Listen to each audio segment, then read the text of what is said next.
Hey guys, and welcome back to another episode of EverQuest Old School. And on tonight's episode, I am joined by a very, very good friend. We have Chupacabra with us, Hey, YouTube. and we are over in Iceclad. You can see this is the Druid teleport right here, and I'm going to be following Chupa. We are going to be running in to turn in the quest for what's it called again? Cougar skin sleeves. Yeah. Let me link it for you here. Nice, because those are the exact same ones you're using, right? Yes, they are. All right, so we're finally getting some good stuff, guys. Now, we actually got quite a few good stuff already, but 6 AC, 3 Dexterity, 3 Stamina, and 3 Wisdom. Only weigh 1 pound, and we're going to go for a little swim here.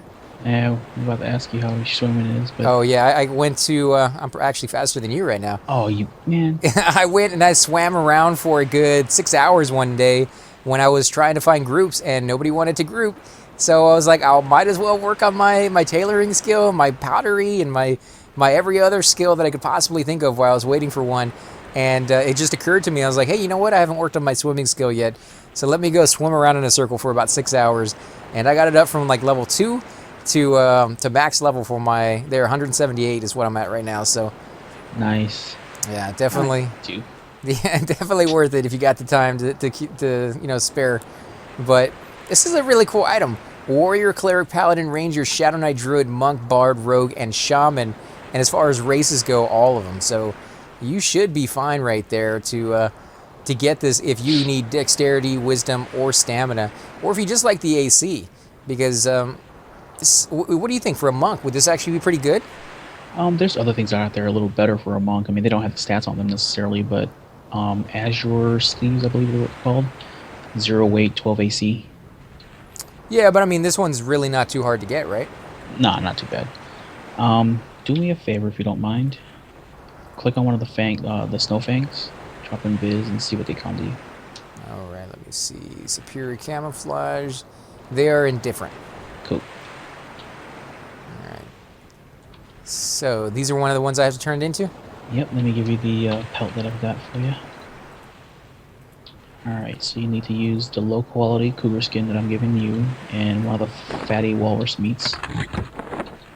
And you're going to give it to this gentleman right here. The short paw? Yeah, Urgriz, whatever his name is, yeah. And I think he has...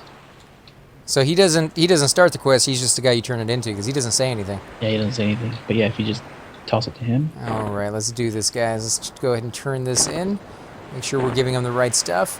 Fatty walrus meat, low quality cougar skin. Yes, and sir. hit give. Oh, and there we go. No noise? No noise, guys, at all. We got our cougar skins there. Let's see, what does he say? Works with the fur for a while by skinning it and sewing it. And I got a new set of, oh, yes, it's beautiful. What did my power go up to? 1730 to 1745. That is, that's fantastic, guys. So, 211 wisdom right now. Oh, man. Very nice. Yeah, and I still don't have another ring. I'm still using a silver jasper ring, which is only 2 wisdom, so I can easily upgrade that. I still don't have any boots. It's another 9 wisdom if I just get the golden Afridi boots. And then gator scale leggings will give me, I believe it's another 4 wisdom on that as well. So that's definitely something I can upgrade. And then a few of my other items, such as my neck, which is a black and iron medallion, is not the greatest in the world. I can definitely upgrade that as well. So we might be able to get up to 250 fairly easily without spending more than probably about 1,000 platinum to get all those items. If I sit there long enough and try to find them on sale. So I definitely appreciate it, man. Thank you so much for that. Not a problem at all. This is cool. Oh, there's somebody else here. There's that guild. Yeah, Redemption. We were just talking about that, guys. If you're out there watching and you happen to be in the guild Redemption, let us know. Nothing wrong with it at all. We've been seeing it a lot lately, and we've just been curious as if you're a new guild or you're an older guild, maybe coming back and reforming after a vacation or a little bit of time off, or what's going on there, because I've been seeing a lot of Redemption around, so it's kind of cool. All right, so where are we gonna head next? Let's see. You want to try to see if the ancient crocodile is open? We could, or I mean, if you want to go play our alts, we can definitely head on over there. Oh yeah, let me give you a port. first, South Row, because you got to park over there probably anyways, right? Yeah, for Lower Guck next time. Yeah, buddy. All right, let me go ahead and med my bind. Let's see, where's that at? There we go. And we're probably going to go ahead and go on to our alts, guys. So this is going to be like a mixed episode where it's going to start off with my cleric, but then end with, I believe this is my wizard, the guy I haven't played in like I don't know how long. And we're going to go over to the Fill the Bone and do some killing over there because that's a really, really cool place. I like it quite a bit. And there's tons and tons of the spider silk. So if you're wanting to get some of that, that's a great place to go. And I guess I'm going to go ahead and toss her a buff just because we happen to be here. Let's see. I don't know what she's doing though. What level is she? She's 36 magician. She can probably kill just fine, right? Oh yeah, she's good to go here. Is this a safe place to pull to? Are these guys willing to help you out, or they just sit there and watch you die? I can't remember if they actually help or not. But nothing roams through this camp, or? Honestly, don't remember. I haven't spent too much time in this camp. Oh, okay. The pirate camp's not very safe. The cougars just walk through there like nothing's going on. Right. All right, South Row, here we come. All right, guys, here we go. Kind of hate to leave the zone, though, because it's beautiful. Tower of Frozen Shadows right there, guys. Yep. I absolutely hate that dungeon. It's an entrance that Doom can't seem to find, but yeah, I can see it from here. I despise that dungeon so bad. I think I got up to the 3rd floor the night that me and the girl I was dating, the mage that I told you guys about, we got into some argument. Don't know what it was about. Don't remember. It's been so long, and it was something stupid, I'm sure. I gate out of that area, and I'm bound out here.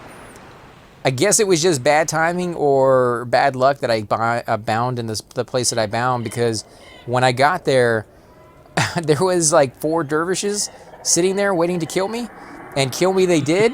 And because I was bound there, I spawned and they died again. I spawned, I died again. I did manage to run away a good distance and then die, but they kept, paving back to the same place again and again and again. And I think I died like 15 times before I just pulled the plug and gave up for the night, and then came over with my Shadow Knight the next day with a friend and made sure the area was clear. And it was at that time, and then loaded into my cleric and rezzed the few bodies that hadn't disappeared because I had nothing on, like 90% of the corpses. So I just lost the experience. And it was just a horrible, horrible time right there. Ooh, what is that? Yeah, sorry to interrupt. Those are the shackles that ZK was talking about earlier today. Where do you get those from? You collect like 3 pieces in different Velius zones, and then you hand it in to a pirate, I believe, over at the gnome village. Can any level do that? Pretty much if you actually pick the items up, yeah. Wouldn't mind getting that on my Shadow Knight. That's actually pretty nice. Wow, yeah, that's actually really nice. What does the Velium Shards do? It's a small direct damage spell. Yeah, level 9 wizard in the Fill the Bones. I need to make sure I'm bound over here, though. Thinking I am. Because I must have come over with one of you guys. There's no way I made the trip over here with the Fill the Bones on this guy without one of you guys here with me, so... Must have been ZK. Maybe. One of them. You know what? I think it was the night that we came over here to res... Was it Cypher? Was it Cypher that died over here, or was it ZK that died over here? Somebody needed a teleport out of this area. It might have been Cypher, and I came over here with them, and then, of course, things went bad and people died, so we had to come back, and, I brought my cleric the first time, and then the second time, I guess I brought this guy over here in character info. I am currently bound in the Fill the Bones. Okay, nice.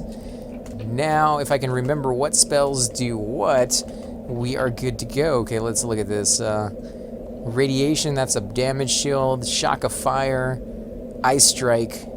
Fingers of Fire. Frostbolt. Column of Frost. And Root. And I probably don't have my level 9 spells, to be honest. They don't get spells at level 9. Okay, good. 8 and 12. Alright, then we should be good on that one. Let's see, I got tons of junk to sell, so let me run back to town while you run over here. Where's your guy at over here? Do you know? He's in Philibone itself, in the pit. Oh, okay. Remember, you can't run a town. Ooh, you're right. Oh, then why did I pick up all this junk? I can sell it for you if you want. I'll just give it to you so you can have the money for it. It's not much. It's a couple of the Marauder Stout rings, which, you know, are not the greatest in the world, but they're not the worst either. And I actually don't have any rings on, but I guess I can't wear those, huh? Nope. Those are for that's a face slot. Oh, you're right. All Still right, can't where wear them, though. Not the right deity, race, or level. you All at? Barbarian, Troger, Ogre, and Ixcar. Well, yeah, I am over at the third ramp, running from the tower. Burial Hide Mask. I don't think I can wear that either. Nope. I'm running over to the second ramp. Where are you at? I'm at the second ramp running towards you. Let's see. A Locket, 2 Charisma, Velvet Choker. Oh, yeah, we'll hold on to that. Are you on the city side or across on the There other you side? are right there. Is that you? Sequoia? Yeah, if you see me looking around like crazy and stuff. Oh, you're in biz? Oh, there you go. No, just the ugly dude. Ugly Oh, forehead. Or 5 forehead. heads? 6 heads? There we go. Here, do you want any of this junk? Yeah, just toss it on me. I'll sell it for you later on. Let's give them all this stuff real quick, guys. Stuff that I picked up that I thought I could use and ended up not being able to. What about Null Fangs? I have Null Fangs on this guy. Oh, good old Black Whirl. Yeah, like that is ever going to get turned in now. Unbelievable. All right. Let's actually. You guys haven't been killing any of the burnout, have you? No, I always leave those guys alone. Yeah, check to make sure that they're still dubious. I'm gonna run right through. Yep, dubious. Yeah, we'll run through and park on the other side over there. Just make sure there's no marauders or greater skeletons. And I swear I'm not overweight, guys. I'm still running slower than everybody else, but I'm not overweight on this guy. That's my fault. I am so sorry. Oh, no, it's all right. What's this guy talking? I was excited for Elder Scroll Online, but now I don't like it. Ooh, there we go. We got a skeleton. Yeah, that's a baby skeleton. He's going down. It doesn't feel like a real Elder Scroll Online game, and all the zones that we got to go to previous games, they took them all out. Worst, boring zones. I don't know. I've never played Elder Scroll Online. Have you? I beta tested it, and yeah, I played it when it first came out. And compared to the offline versions of like Elder Scroll, what do you think? It was more fun the offline versions. I mean, as much as I sat there thinking, you know, if this was online, it'd be so great, but ESO just didn't do it for me. So it didn't have the offline version that you were looking for?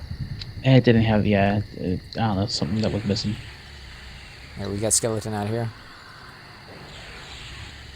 Green Yeah, I wall? mean, he's rooted at the moment. Oh, okay. But yeah, I love the. Oh, there he goes. I'll bring him out. But yeah, I love the offline one. I mean, especially like Skyrim and things of that sort. Yeah, I love Skyrim. Those are amazing games, and to be honest, those are already set up to be multiplayers. Like all they have to do is make it where more than one person can log in, and they're already big enough to be perfect for it. Like the worlds are all they can do. huge, you know. So I'm surprised that somebody hasn't made a mod for it. Maybe they have, because they've made mods where, you know, on that game for pretty much everything. I've seen one for like My Little Pony. You know, this is a little mod for that. So everything is like a little My Little Pony, and you can ride around on a dragon that looks like My Little Pony, and it's nuts. Like they've really gone all out for that game because people love that one so much. But it just needed the ability to be multiplayer. So it just seems weird that they couldn't perfect that with a game that they were literally just making to be multiplayer. You know. Right. And how long did you play it on the beta test? Not long. I got to like level 10 or 15 maybe at the most. Oh, and it was that apparent that it was just like, no. Yeah, it wasn't for me. Nah, that sucks. I guess it's really hard to duplicate that magic, you know? Was it the same team, do you know?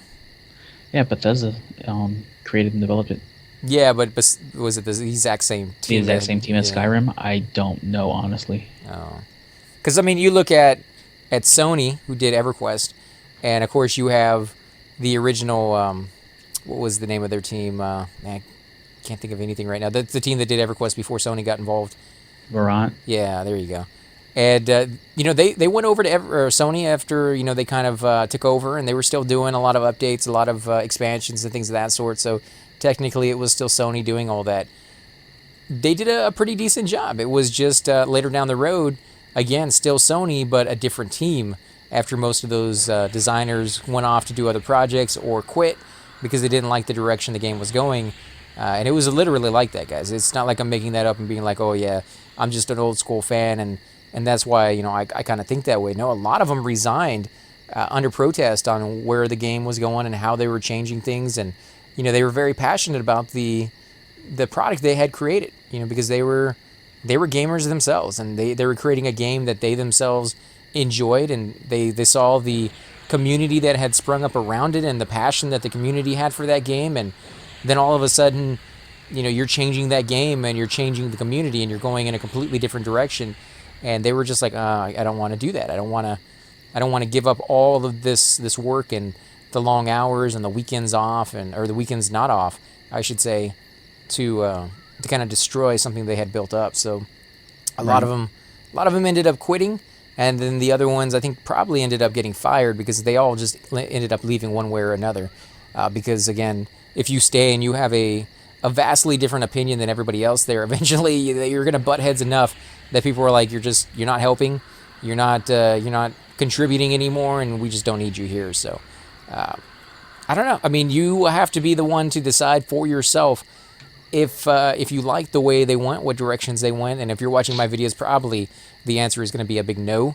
But I know people who play both. I know people who still play live, and still people who play the old progression servers, and people who play, a ton of other MMOs, and they're perfectly happy with all of the different aspects. And if you look at these two games as two very different ones, then I think you're probably going to be able to be just like that as well. It's not the same game. Don't think of these as both EverQuest, because they're really not.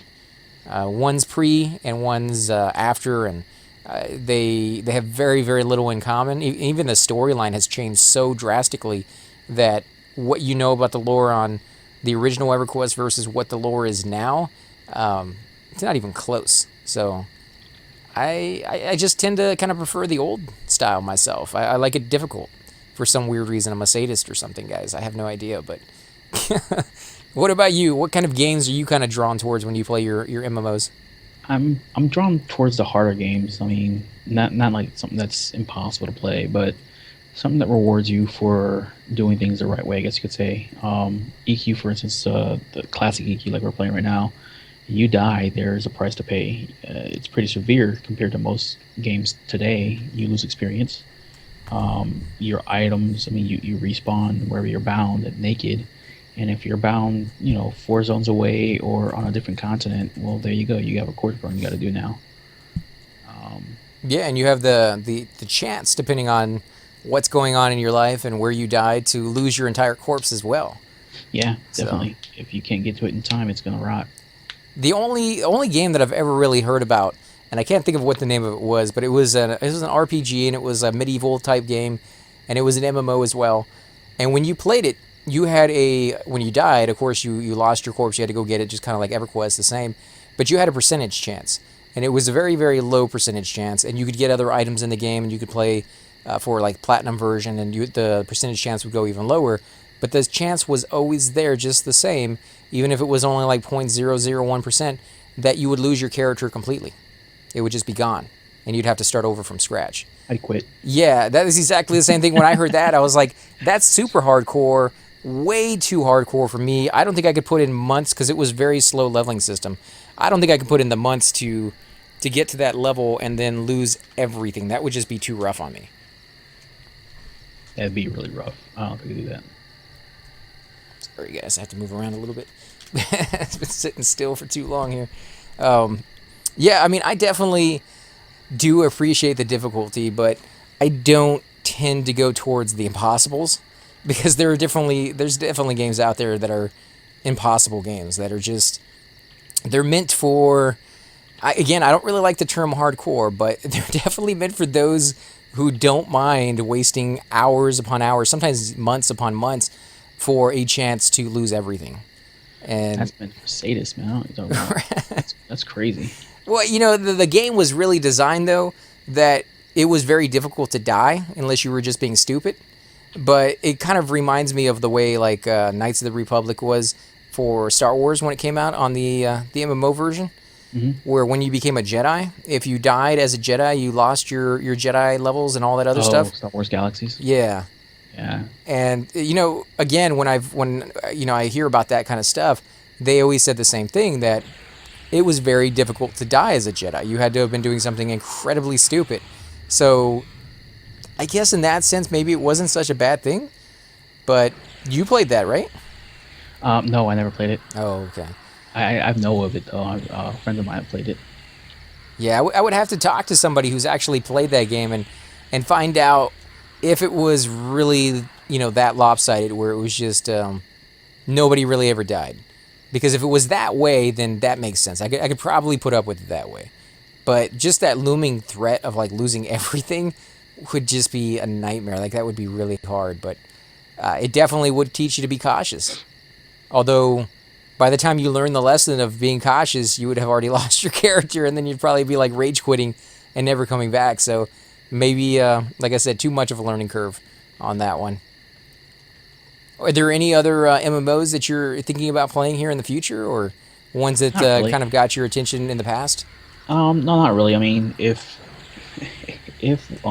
Blizzard ever did do a classic reroll on a server, I would love to play that. But For World of Warcraft? oh yeah, but I don't think they'll ever do that.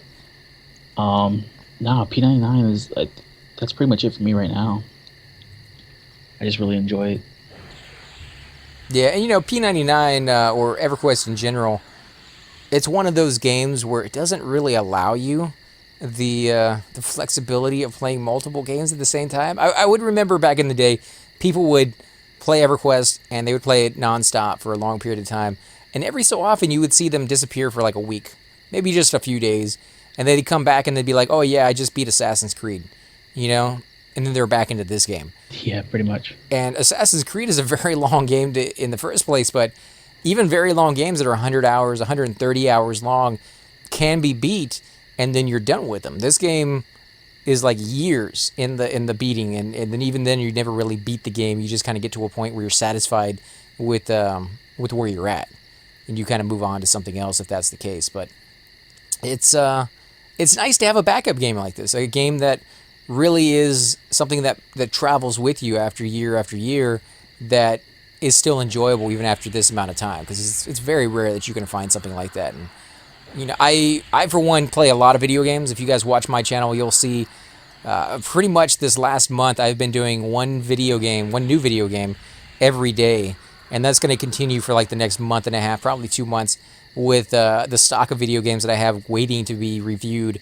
And then of course I have to go back and do more videos for those other series that I did only 1 or 2 videos for, and kind of keep progressing. So I have a large schedule of games to play. But even with that said, not really any of them have been that type of game. Like Terratech is one of the few series that I've kind of played the game, and I'm like, this game is so fantastically fun that even like 8 months later, I'm still playing that game. I'm still doing Let's Plays for it because it is such an addictive game. But that's out of like hundreds of games that I've played.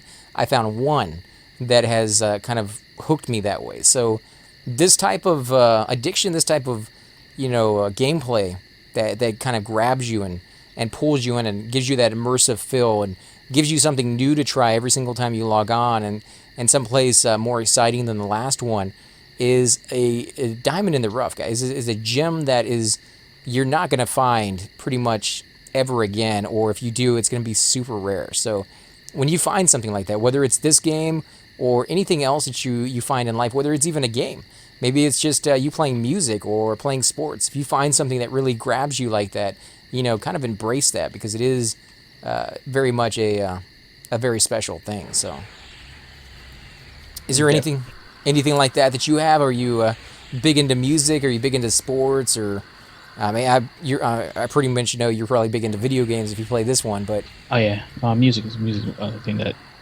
no matter what I'm doing, if I hear music, I'm good to go. oh, do you play anything, or are you just like listening to it? No, No? listening, just listening. Did you play anything back in high school? Because I played drums, but drums are like one of the easiest things to play in high school. So Nah, I never got into it in high school. Never even tried. I was mostly doing sports in high school. well, I did both all the way up into the point that the football coach kind of sits you down and says, okay, You need to pick. one. Yeah, and then I was like, okay, I'll play football then, because football's fun and I get to knock people around, and I was a big guy, so it really kind of suited me. But once I tore my knees out in high school, and then later on even more so in college, that was just like, maybe I should have went with music, because it was a lot safer, a lot more easier on your body. So, Bam. but yeah, I definitely know what you mean about music. Is there any particular type of music that you like, or are you a little bit easy to please on that one? A little bit of everything, yeah. Okay.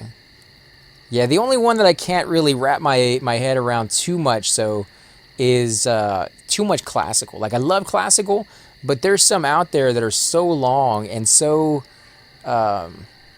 similar to everything else out there that they kind of blend into each other. I like the ones that are different from one another.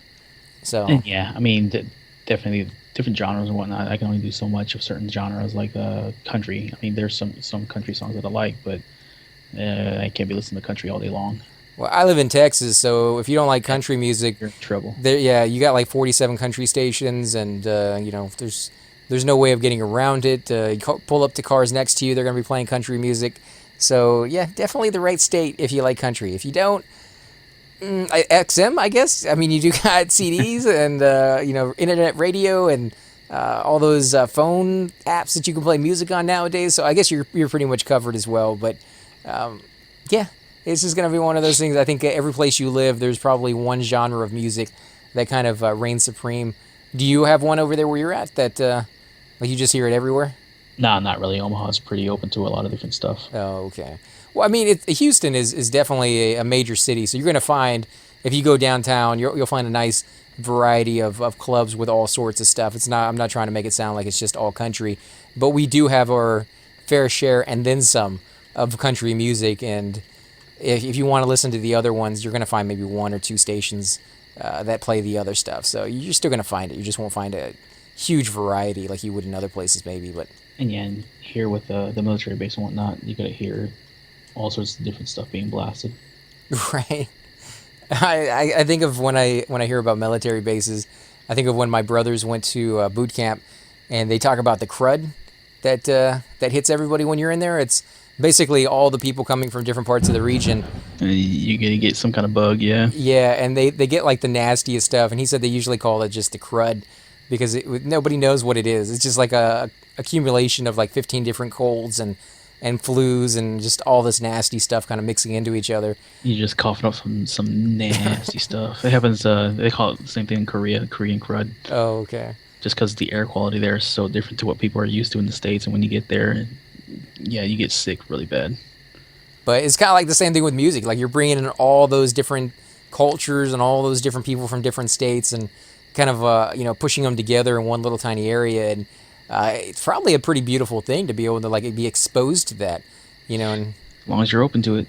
yeah, I mean, but if you're, I would hope you'd be open to it, because you're going to learn a lot. You're going to be experience a lot more than most people. Like, a lot of people have to go out and really look for the different cultures that are available out there to be experiencing that type of thing. So, and they have to pay a lot of money to do that, because there was a Mongolian restaurant that I went to not long ago, and I think it was about a year and a half to 2 years ago before I went vegan, and they have some food there with like spices I've never even heard of, and I couldn't pronounce for the life of me, but they were delicious, So good. Yeah, and it's just like, why aren't those sold here, right? Like, why am I stuck with like ketchup and mustard and pepper and salt when there's like delicious, spices out there that they just don't put on the food here? So I like expanding my palate. I like going out there and trying new things, especially when it comes to food. Now, there are definitely some food out there. Indian food, I love the flavor of it. The spiciness of it, though, man, holy crap. You can get some Indian food out there that is just going to knock your socks off, guys. It can be pretty nuts for somebody who's had like a bland palate for so long, Get some of that spicy curry. Yeah. Oh, yeah. Or the sticky rice and stuff. I mean, Yeah. Jeez. Thai food the same way, man. I love Thai food. Oh, no, he's on me. Oh. That's Yeah. all right. I can root him. Just try to use a little bit of my power because it's not going down that much. Was there any type of food that you ever tried back in the day or just recently that that was just vastly different from what you thought it was going to be? In Korea, you go to Korea, and well, I've been lucky enough to travel a lot and be in different countries. Lebanon, going to where was it that we ate that food?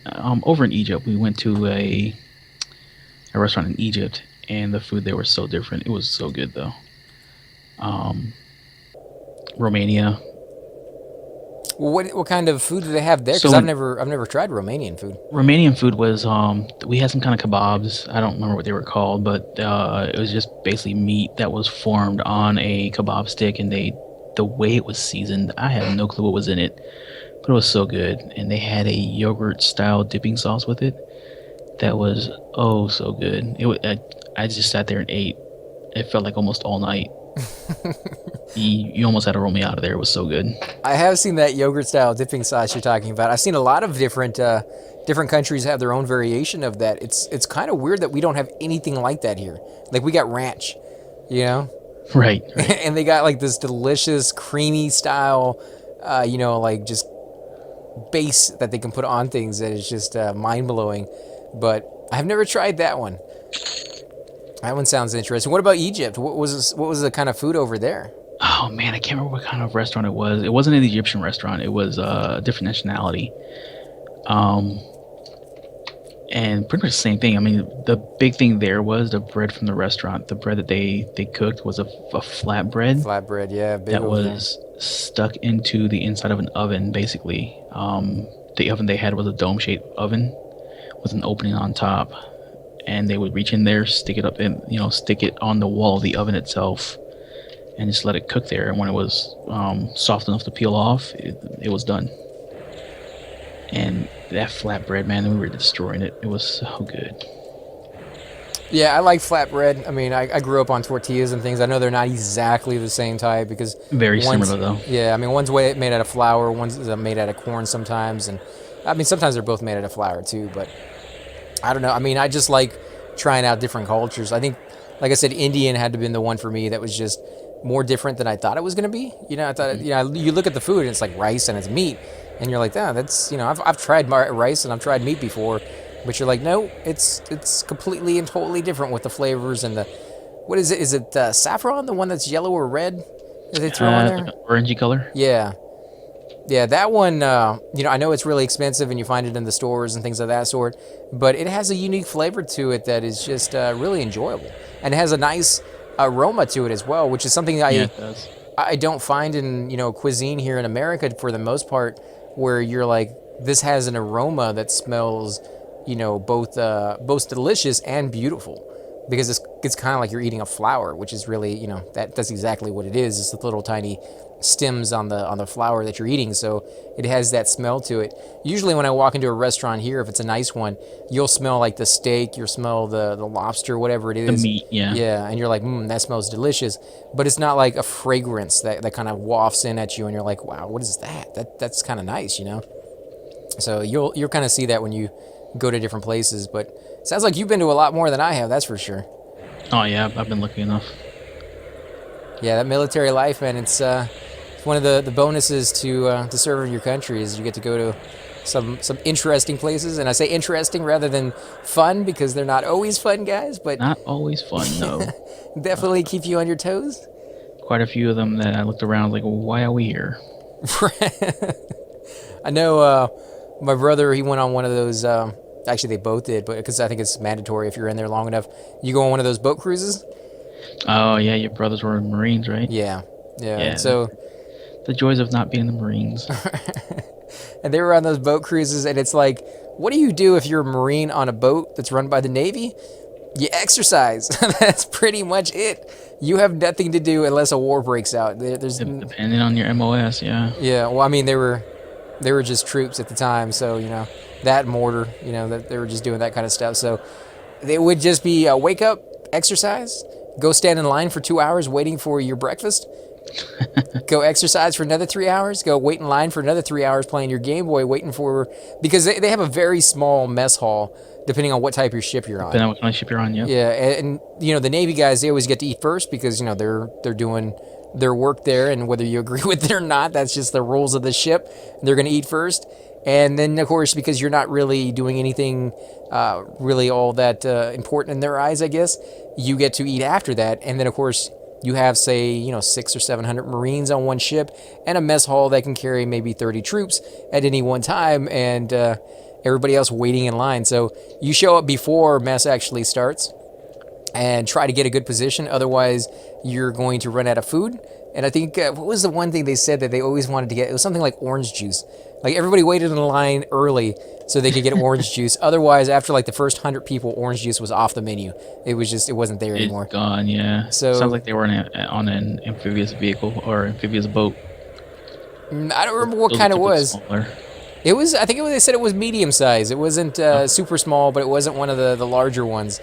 But they did that, yeah. I don't think they were on the carriers. No, the carriers are huge. They did it twice though, and my brother was like, yeah, one time he got invited up to the officers, the officers mess, okay. And they had ice cream, like freshly made there. They had like 14 dishes of there was an actual chef there making like Chinese food and Indian food, and there's all these chairs and stuff, and there's only like 3 of them sitting in the room, and he was like, oh, it was so great, and I'm like, you guys suck. Like, really? You treat these other guys like crap, and then like the officers are getting like this delicious meal, and all of it just kind of sitting there. These guys over here can't even get orange juice, and I'm maybe is a class system. Oh yeah, definitely. But it's interesting to see that because I've watched those like Discovery Channel ones, and they say the exact same thing.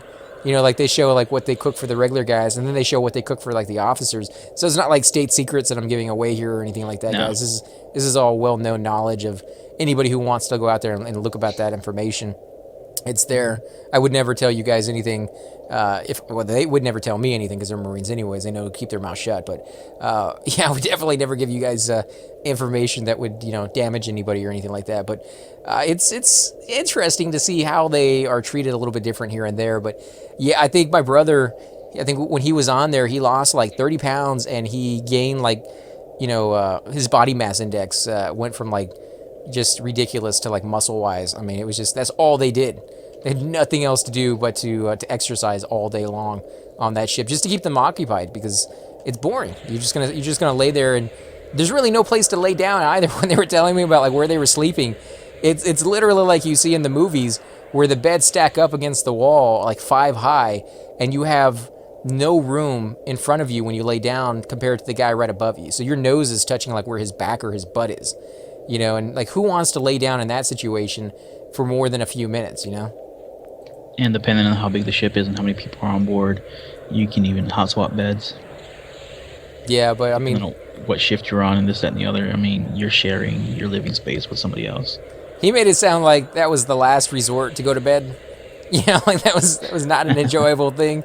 Yeah, you spend your time. What did he call it? What was it was the like training deck or something like that. It's just a big area where they move the vehicles around and stuff on it, and that's where they spent most of their time, just kind of out there playing sports and lifting weights and running around and stuff. So, and plus, games is a very, very important thing for them because it allows them to use a little bit of their time to kind of pass by while they're waiting for whatever dangerous orders they might be called upon to do. So, he brought, forgot how many Game Boy games, and he went through every single one of them, and then he traded those or rotated those with other people and then got those back and all this other stuff. So they all played games like crazy, and they love the ones that take forever to do, like the Final Fantasy ones that are like 140 hours into them, because that gives them like 3 days worth of playtime to play one game. And the ones that are very short, they don't have a lot to do on those. So right. But when they were talking about the new Xbox coming out, the Xbox One, and the vice president came out, or I think it was the president on that one came out and said that they had to be connected to online all the time. Otherwise, you wouldn't be able to play any of the games. Boycott. Yeah, it ticked off a lot of the military guys because they're like, we don't have that capability, right? We're on a ship. We're stationed in some country. We're on a base that, is not going to have internet where we can connect to it. And even if we do, we're not going to be allowed to. It's not broadband either. Yeah, and so, they're like, how are we going to play this system if you do that? And basically the president was like, I don't care. Like, if you don't like it, tough, right? Was his response. And gamers, they spoke, and he was eventually, I think they got him fired or he resigned, and they went off in the other direction and said, we're going to get rid of all this DRM crap. We're going to go ahead and get rid of all the internet, nonsense, and that connected to the Connect, so we can monitor you at every moment of every day and look into your living room and watch what you're doing, kind of thing. And it was already too late. I think they said that the PlayStation pretty much won that war because everybody had already switched over their pre-orders to that system. So Yeah, they lost a lot of pre-sales. it's one of those things, guys. Like the military, they play a lot of games, and a lot of the time their restrictions are not self-imposed. It's coming from higher up. So you gotta take those people into consideration because they definitely are a pretty big population when it comes to gamers. I see a lot of young people going in there, and they definitely have the skills that to get some of those. I actually saw one of those competitions for, what was it? Was it Street Fighter or something else? And they were showing the people who went in there, and like some of the Call of Duty ones is actually interesting to watch those, where it's actual military guys talking to each other on the the headsets, and they're going in there like literally with like tactics of Strategies, yeah. yeah, and it's just like it's crazy because you're like, holy crap, like that's scary because you're listening to what they're talking about. It's like you're listening to an actual op, of them like going after somebody, but it's not because it's just a game, right? But it works. Like they get all the way up in there and they get some money on those things. So yeah, they definitely can use their skills for video games. So I'm glad that the game companies have kind of realized that now and kind of started to cater to them a little bit more, because it definitely is like they say, hurry up and wait kind of thing. And when they wait for a long time. It definitely can be, yeah. But guys, I think we're going to go ahead and end the episode here. Again, I want to thank you all for watching. Definitely appreciate it. I want to give another big shout out to our troops and anybody who's ever served our country, guys, because I just got nothing but respect for all those. And definitely appreciate everything they've ever done and everything they continue to do, because it's not easy work, guys. And hopefully, if you're watching, I hope you enjoyed the video, because this one's for you guys. And as always, I'm AC Gamer, and we got Chupacabra with us. Have a good night, everybody. And we'll definitely catch you all next time. Subscribe. Hey guys, and welcome to the disembodied voice of AC Gamer. We are definitely going to be doing a lot more series in the future, but here are a few of them that you guys might find interesting. Of course, you're more than welcome to check them out. I would love to hear your comments. Again, if you do enjoy these videos, be sure to hit that like button, subscribe. It's definitely the indicator that I use to tell if you guys want to see more videos like that, of that particular game style, of that series in the long run. So when you guys leave comments down, it helps me decide whether we should keep doing it, as well as whether you want to see games like that in the future. And here are a few of them right here. I kind of picked out a few of different genres. We will be doing spotlights for other YouTubers in the future. So if you want to get a little shout out, definitely let me know. If you group with me, chances are you will get a shout out in here eventually. But for now, these are just 4 series that I have that I feel like could use a little bit more attention, and that you guys might actually enjoy as well. Thanks again for watching, guys, and we will definitely catch you all next time.